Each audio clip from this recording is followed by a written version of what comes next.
Hi, my name is Nathan. I am a Chief Solutions Officer. I am reviewing SharePoint, which I give 4 stars.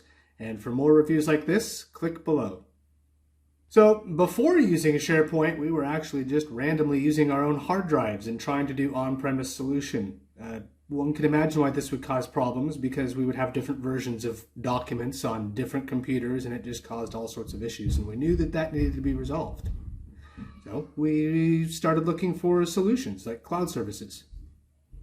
So we ended up picking Microsoft SharePoint for a couple of reasons. The primary one was at the time, and it still does, but at the time when we were looking, it allowed us to sync files to our hard drive. So we could access things offline as well as have cloud access. And that was really, really important because pre-pandemic we were flying pretty consistently. So getting SharePoint started wasn't too terribly difficult. Creating your folders, creating your access was relatively easy.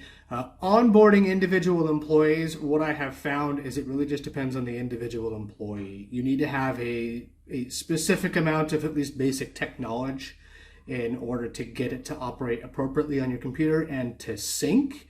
And if you have employees that are not very great at technology or don't really understand the cloud services, we have an ongoing struggle with that. But for most people, it's pretty seamless. We just give them their login information and show them a map and they can figure out what they need.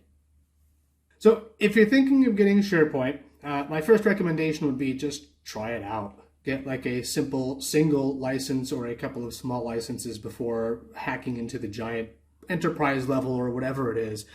But also work with a lot of your employees, both newer and longer term employees, just to make sure that they can understand the cloud environment.